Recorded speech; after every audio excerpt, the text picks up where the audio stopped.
Kaixo! Entzule maiteok, zer modu zaudete? Ongi etorriak hau podcastera, hezkidetza eta askatasuna uhinetan zabaltzeko podcasta.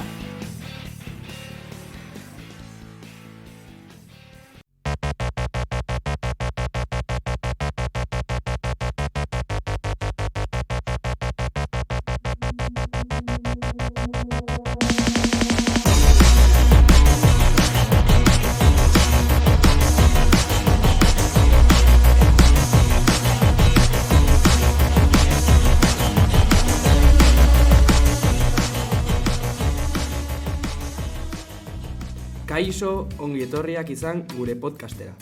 Askatasunako batxilergoko lehenengo mailako ikasleak gara, Aimar, Eneko, Martin, Andoni eta Hugo. Gaurko saioan, nerabeon eta gure harremanei buruz hitz egingo dugu. Lehenik eta behin, guk, gazteok, erlazio txarra izateko joera dugu, gure jarreraren aldaketengatik.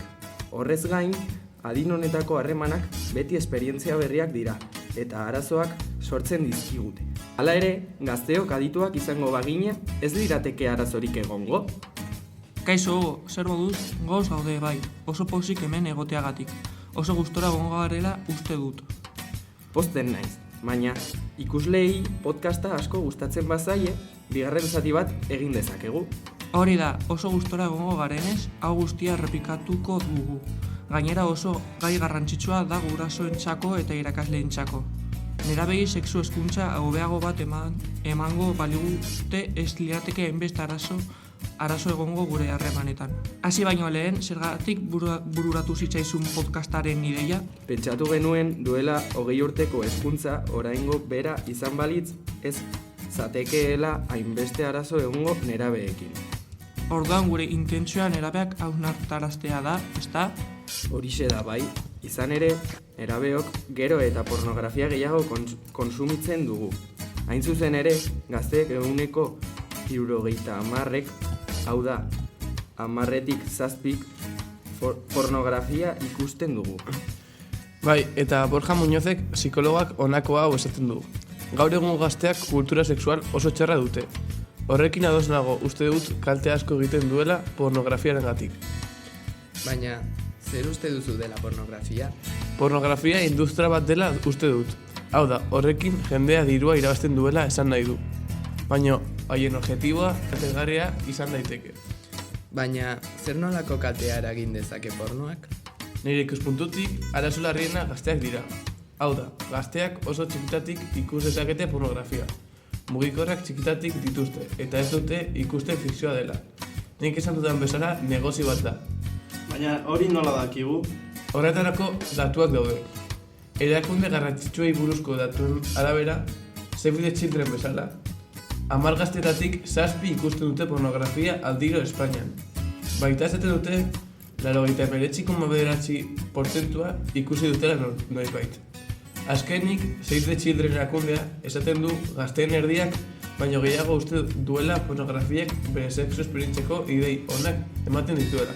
Argi dago hori ongi ez dagoela. Arrala, zen olako datu gutxiak. Gaia guzte baino garrantzitsuagoa da. Bestalde, denok dakigu pornografiak arrisku handiak ekar ditzakela interpretatzeko orduan.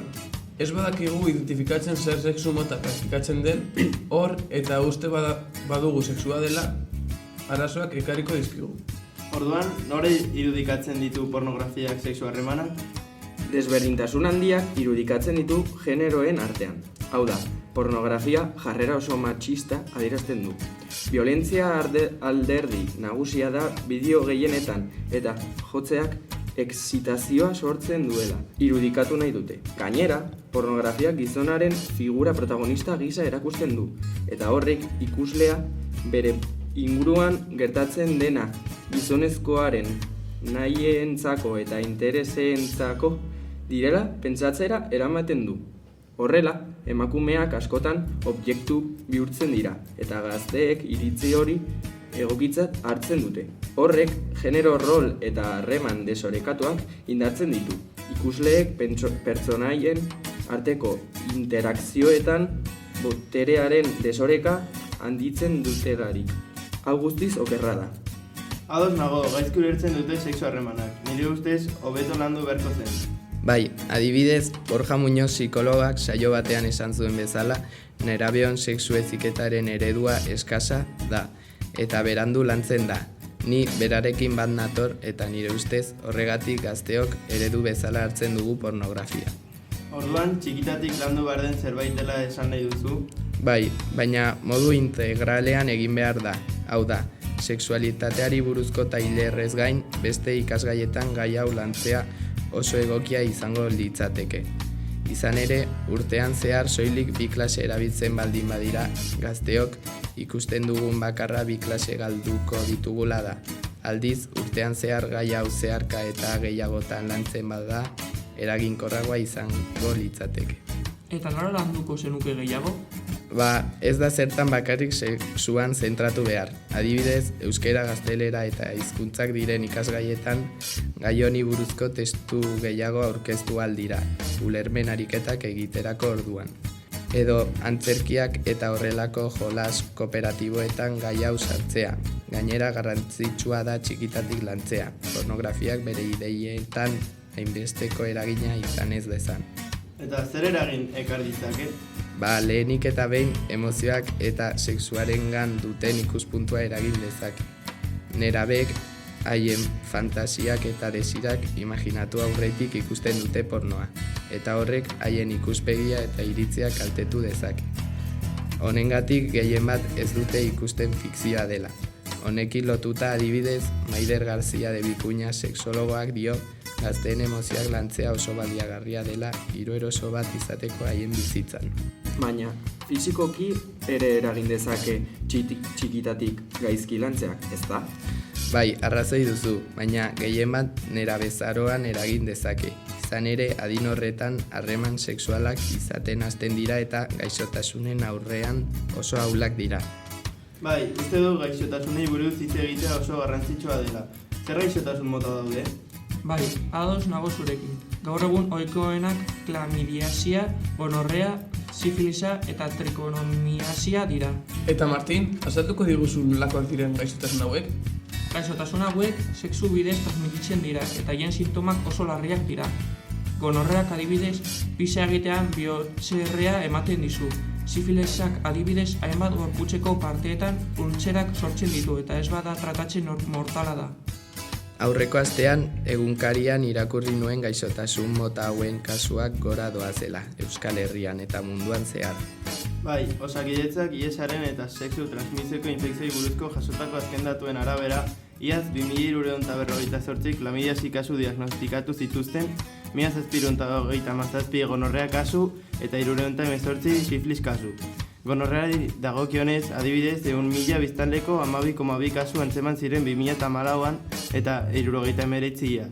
Klamidiasiari dagokionez, 100.000 biztanleko 31 kasu antzeman ziren duela 10 urte eta 106 kasu orain. Bai, hori da. Gainera, normalean nerabei lotxa ematen die kontsultetara joatea eta berandu tratatzen dituzte gaixotasunak. Normalean, kutsatua dagoenak berandu egiten du froga eta momentu horretan birusa oso aurreratua dago. Eta honek arazo asko ekar ditzake etorkizunerako. Adibidez, emakumeek pelbiseko min kronikoa gara dezakete eta abortuak izateko probabilitatea handitzen da. Eta gizonezkoek zein emakumeek antzu geratzeko arriskua handiagoa dute. Aditu batzuen ustez, nerabeon artean sexu heziketa izatea oso garrantzitsua da. Bai, baina horrez gain ezinbestekoa da ere gazteentzako leku fisikoak egitea.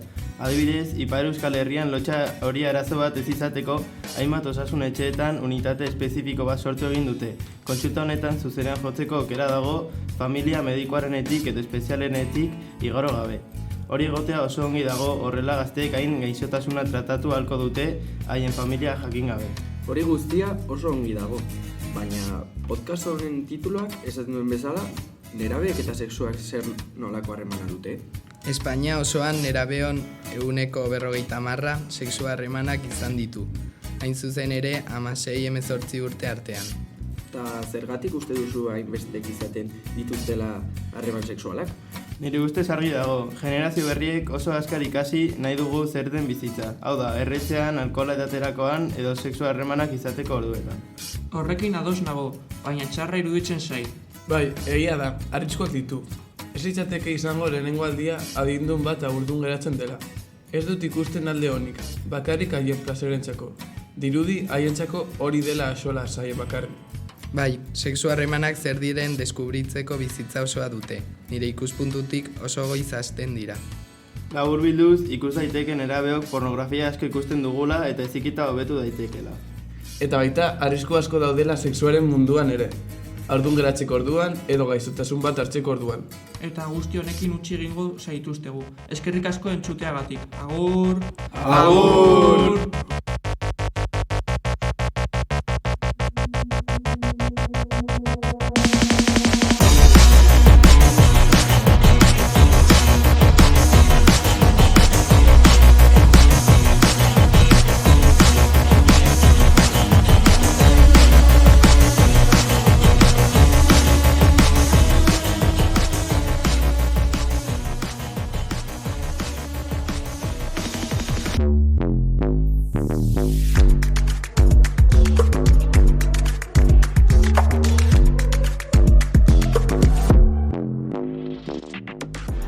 Hau izan da guztia eta hurrengora arte. Agur!